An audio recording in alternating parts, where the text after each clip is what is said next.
Assalamualaikum warahmatullahi wabarakatuh.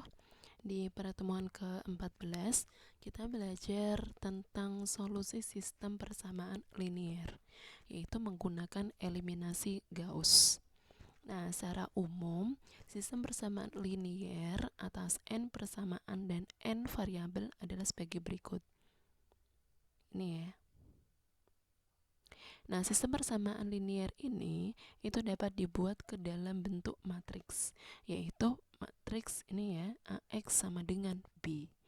A ini adalah matriks koefisien yang berukuran n kali n. Isinya adalah A11, A12 dan seterusnya ya, hingga ANN di sini. Kemudian X ini adalah vektor kolom atas bilangan-bilangan yang tak diketahui ya. Ini isinya adalah X1 sampai dengan Xn. Kemudian B ini adalah vektor kolom ruas kanan persamaan. Ini A di sini berukuran n kali n, terus X di sini berukuran n kali 1, begitu juga dengan vektor B ini. Vektor B ini juga berukuran n kali 1. Ada solusi ya. Solusi dari sistem persamaan linier adalah menggunakan metode langsung maupun tak langsung ya, untuk menentukan X-nya tadi.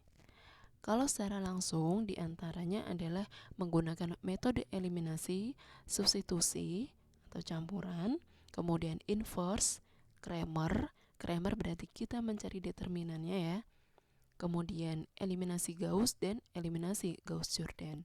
Kemudian untuk yang tak langsung diantaranya adalah menggunakan iterasi Gauss-Seidel, kemudian iterasi Jacobi. Tuh. Untuk yang langsung nih. Nah, jika matriks A ini memiliki determinan yang tidak sama dengan 0, maka ini ya, matriks A ini memiliki inverse. Ini, inverse-nya ada.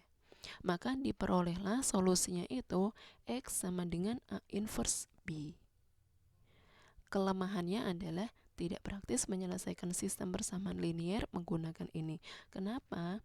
Karena dibutuhkan sekitar 4 kali komputasi untuk menemukan A inverse-nya. Ya kan? Kan kita cari determinannya, kemudian kita cari matriks minornya, kofaktor, barulah ditransposkan kan itu. Nah, ini menjadi sangat tidak praktis apalagi kalau matriksnya ini besar ya.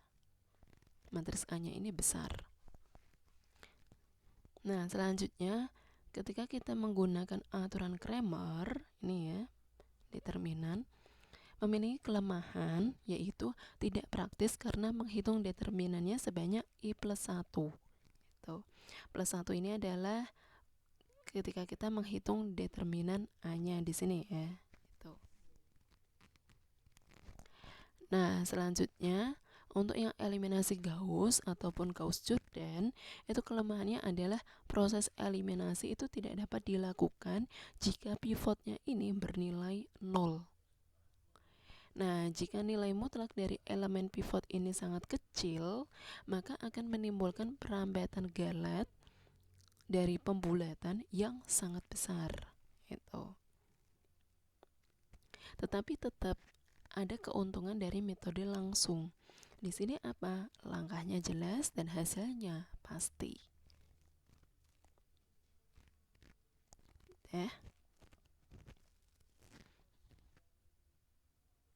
Nah, selanjutnya untuk yang tak langsung. Untuk yang tak langsung, penyelesaiannya ini menggunakan iterasi dengan nilai awal yang telah ditentukan. Jumlah komputasi bergantung pada iterasi, tingkat konvergensi, dan keakuratan yang diperlukan. Bila hasilnya jauh dari eksak, dapat diperbaiki. Tetap ya ada kelemahan dan kelebihan dari tiap-tiap metode itu, mau langsung ataupun tidak langsung. Nah, sekarang kita akan membahas untuk yang metode langsung menggunakan eliminasi Gauss. Metode ini membawa persamaan ke dalam bentuk matriks dan menyederhanakan matriks tersebut menjadi bentuk segitiga atas, ya. Kalau segitiga atas berarti ini ya, yang berada di bawah diagonal matriksnya ini, di sini kan dia ini bernilai 0 semuanya. Itu. Inilah bentuk dari matriks segitiga atas. Yang berada di bawah diagonal itu semuanya 0. Nah, setelah mendapatkan matriks tersebut, dilakukan substitusi balik untuk mendapatkan nilai dari akar persamaan. Ini udah terlalu jelas ya, udah dibahas di aljabar elementer ya, aljabar linier. Tuh. Nah, sekarang kita lihat ke contohnya ya. Bisa ya, langsung. Gunakan 4 digit desimal kalkulator dengan aturan pembulatan. Selesaikan dengan eliminasi Gauss tanpa partial pivoting dan dengan partial pivoting. Apa sih, Bu? Partial pivoting itu nanti ya. Jadi di sini diberikan sistem persamaan linier sebagai berikut ini. Nah, ini hasil eksaknya. Lah, kok ini ada hasil eksaknya, Bu? Bukannya kalau langsung itu hasilnya itu pasti. Nah, di sini ini kan bukan bilangan bulat ya. Kalian perhatikan di sini, ini bukan bilangan bulat, sehingga pasti tetap ada errornya. Errornya dari mana? Ini ketika kita melakukan pembulatan itu, ya,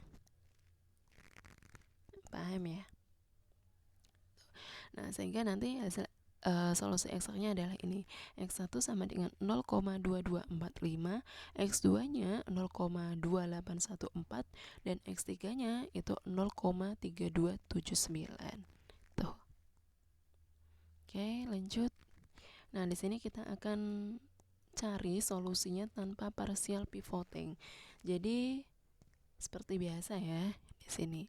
Nah, baris pertama di sini sebelumnya ini ya, dari sistem persamaan linier ini kita bawa ke bentuk matriks dan diperolehlah ini. Ini matriks yang mula-mula ya, itu. Nah, kita jadikan baris pertama itu untuk menghilangkan kolom pertama di bawah diagonal ya, yang di sini. Ini kita buat 0 itu. Kita mengacu baris pertama itu sebagai baris tumpuan ya. Kemudian elemen A11 di sini ini adalah sebagai elemen tumpuannya itu. Elemen pivotnya ya, yang tadi ya, itu kata-kata pivot. Ya. Jadi baris pertama itu kita gunakan untuk menghilangkan kolom pertama di bawah diagonal. Ini kita jadikan 0 ini.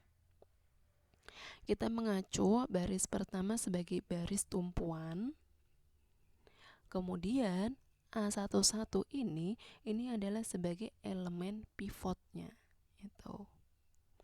Sehingga di sini ya, baris yang kedua ya, baris kedua di sini kita kurangi dengan 1/0,7290 kali R1 ya. Atau sama dengan R2 dikurangi 1,372 R1 itu. Demikian juga untuk yang R3-nya. R3-nya ini kita kurangi dengan 1,331/0,7290 kali R1 atau sama dengan R3 dikurangi 1,826 R1. Nah, di sini kita menggunakan ini ya, 4 digit desimal kalkulator. Jadi, ini kita hitung. Kita ambil dengan aturan ini. Gunakan 4 digit desimal kalkulator dengan aturan pembulatan. Ya. Diperolehlah ini 1,372. Ini 1, 2, 3, 4 ya kan. Demikian juga untuk yang ini. Nah, ini 4 digit desimal kalkulatornya dengan aturan pembulatan diperoleh 1,826 itu. Nah, nanti setiap pengerjaannya juga sama ya, menggunakan 4 digit desimal kalkulator dengan aturan pembulatan. Nah, dari sini kita perolehlah hasilnya adalah matriks ini ya. Nah, ini saya berikan caranya ya. Jadi di sini kan 1,372 dikalikan dengan R1 dikalikan dengan 0,8100 ini ya. Tuh, diperolehlah 1,111. R2 dikurangi dengan hasilnya ini. Berarti R2-nya kan adalah 1 ya di sini. Berarti 1,000 itu dikurangi 1,111 dan diperoleh negatif 0,1110 ya. Di sini kan 4 digit juga ya. 1 2 3 dan 4 itu. Kalau 0, berarti menghitungnya dari setelah 0 ya.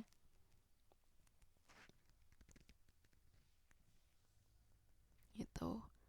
Atau kalau misalkan 0,001, nah ini baru 1 digit ya. Misalkan ini 1 2 0. Nah, ini barulah 4 digit ya. Jadi yang dihitung adalah mulai angka pertama yang tak 0. Di sini ya, berarti ini 1 2 3 4 itu. Nah, ini kalian lakukan ya dengan prosedur eliminasi Gauss dan diperolehlah di sini ya. Ini adalah matriks dengan bentuk segitiga atas ya. Di sini kan ini diagonalnya ya. Ini diagonalnya dan di bawah diagonalnya ini sudah sama dengan 0 semua. Itu. Kemudian kita lakukan substitusi balik itu. Maka diperolehlah ini. Perhatikan di sini kita cari X3-nya ya dari sini, kemudian lakukan substitusi ke X3-nya dan diperolehlah X2-nya itu 0,2790 dan sama untuk mencari X1-nya. Diperolehlah ini. Nah, sehingga dari hasil solusi pendekatannya ya, itu diperolehlah X1-nya itu 0,2251, X2-nya itu 0,2790, kemudian X3-nya adalah 0,3295 ini.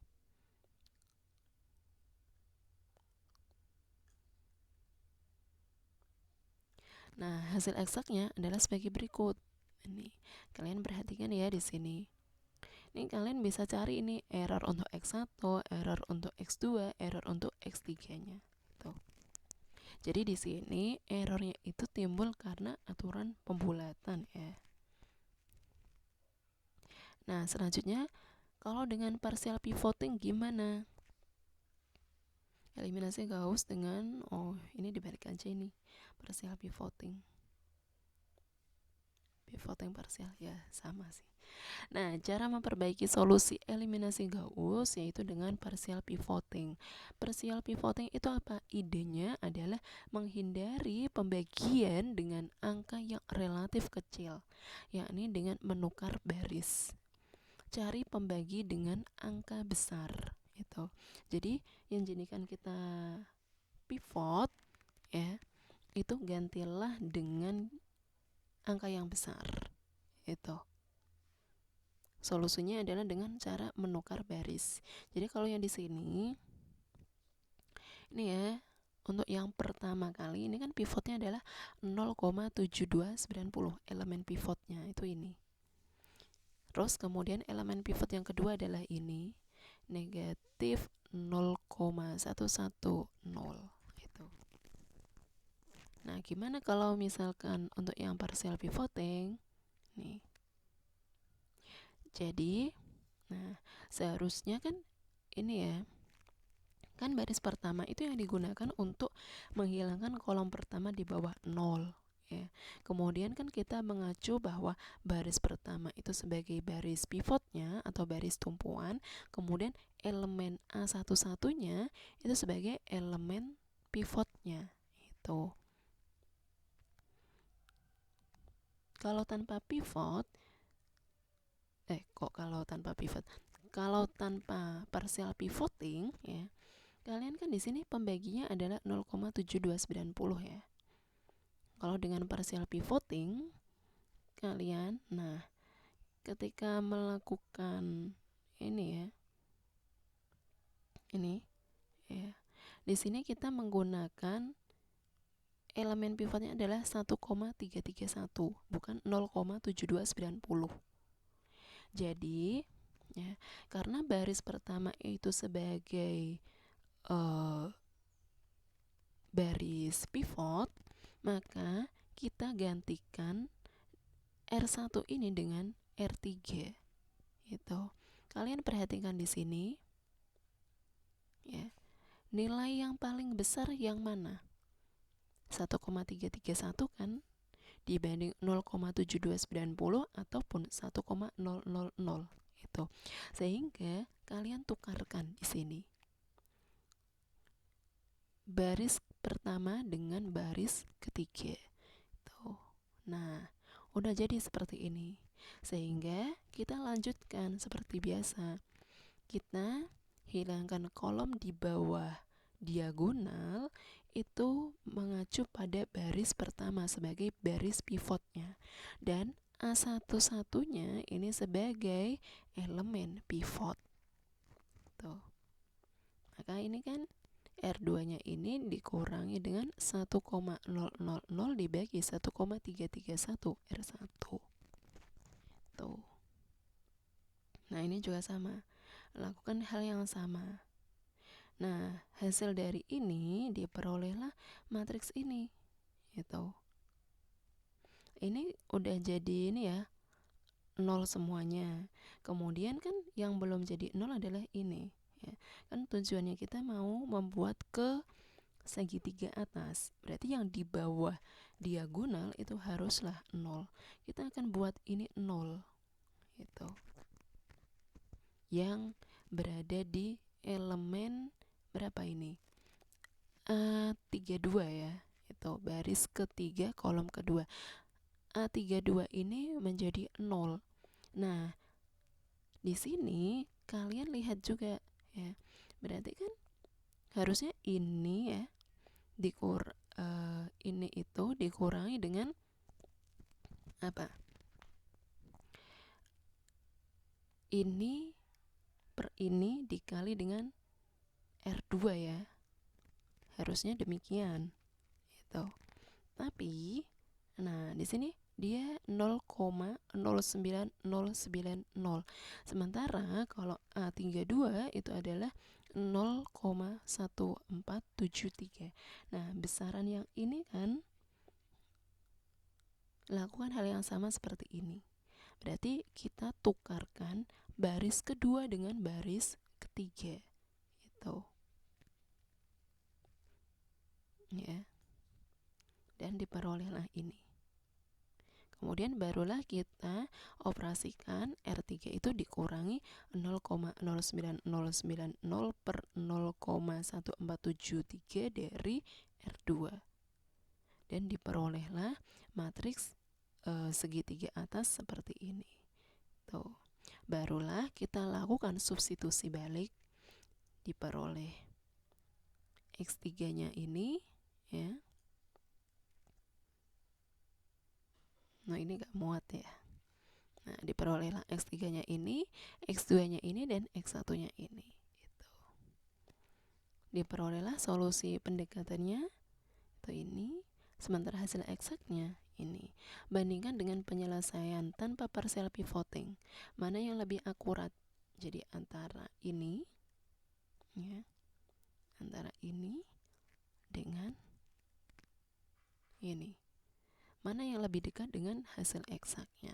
Itu seharusnya lebih dekat ketika kita menggunakan eliminasi Gauss disertai partial pivoting.